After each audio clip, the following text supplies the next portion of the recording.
ជ្រឹងគេពេលនេះបងមិនតនេះនរណាតើគេម្នាក់នោះមានធ្លាប់ដេញដោសួរអូនពីអាដឹងកាលពីអាដឹងសង្សារម្នាក់នេះឬអត់បើបងជួបគេបងនឹងប្រាប់ថាអូនល្អប្រាំគេថាមេមិនធ្លាប់បាត់បងសំបីម្ដងតែគឺបងអូបងល្អមិនក្រុមក្របើជួបគេបងនឹងប្រាប់គេថាមានសំណាងឈុំរំខានហើយដើរចេញទៅយកដៃជូនទាំងភ្នែកព្រមបែងដូរមិនធ្លាប់គិតចង់បាយពេលនាងទឹកភ្នែកហងជុំបងនឹងនាងថ្មី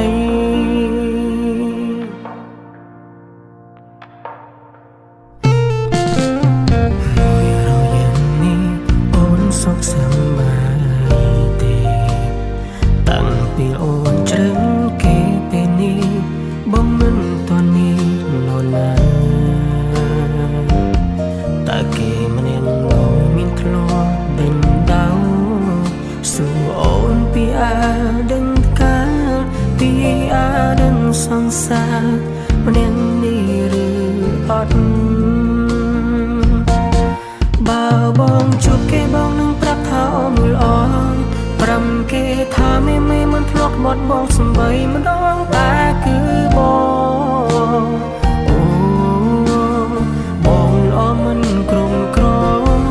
បើជួបគេបងនឹងប្រាប់គេថាមានសំណាងឈុំរំខានហើយដើរចេញទៅយកដៃជូនទាំងភ្នែកព្រមបែងដូរមិនធ្លាប់គិតចង់បាយពេលនាងទឹកភ្នែកហងជុំបងនឹងនាងថ្មី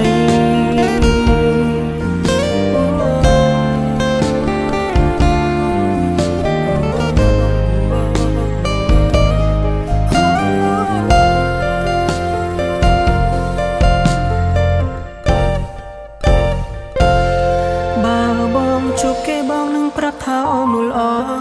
ប្រាំគេថាមេមិនធ្លាប់បាត់បងសំបីម្ដងតែគឺបងអូ